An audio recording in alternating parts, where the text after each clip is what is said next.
အားလုံးပဲမင်္ဂလာပါ Luxury Mirza နဲ့ကြိုဆိုလိုက်ပါရစေကျွန်တော်ကို Mirza ပါ Rolex Sport Lineup ထဲမှာအမြင့်ဆုံးမှာပတ်ချင်တဲ့သူတွေအတွက်ကျွန်တော်ဒီနေ့ Rolex Daytona လေးတစ်လုံးကို unboxing လုပ်ပြပေးသွားမယ်ဖြစ်ပါတယ်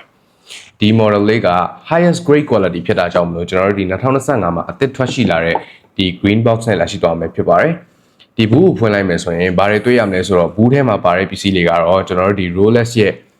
tag လေးတွေပါရှိသွားမယ်ဖြစ်ပါတယ်ပြီးသွားလို့ရှိရင် Rolex ရဲ့ဒီစာအုပ်လေးတွေပါအစပါရှိသွားမယ်ဖြစ်ပါတယ်ပြောရှင်သူရဲ့အဓိကပေါ့ကတ်ပေါ့နော်ကတ်မှာကအစားဒီ Rolex အခုဒီ126519 model ရဲ့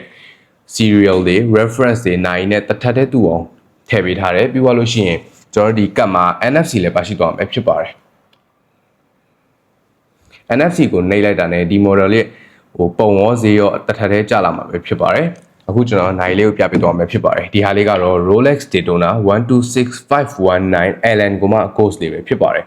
အမြင့်ဆုံး highest quality ဖြစ်တာကြောင့်မလို့ဒီနိုင်ရဲ့ movement ကကျွန်တော်တို့ဒီ high grade 4131 movement ကိုတုံးပေးထားတယ် body finishing ဘိုင်းကလည်းတော်တော်လေးကိုမိုက်တယ်ပေါ့နော် weight ကအစကျွန်တော်တို့ဒီအစစ်နဲ့တစ်ထပ်ထဲနှီးပါတူအောင်ရသွားမှာဖြစ်ပါတယ်ဒီနိုင်လေးကိုကျွန်တော်တို့ဆိုင်မှာ in stock မြင့်မြင့်တ issue ဝယ်လို့ရသွားမှာဖြစ်ပါတယ်ဒီ model အပြင်တခြား model လေးကိုအမြင့်ဆုံး quality တွေကလိုချင်တယ်ဆိုရင်လည်းကျွန်တော်တို့ဆိုင်မှာ in stock မြင့်မြင့်တ issue ဝယ်လို့ရအောင်ကျွန်တော်တို့စီစဉ်ပေးထားပါတယ်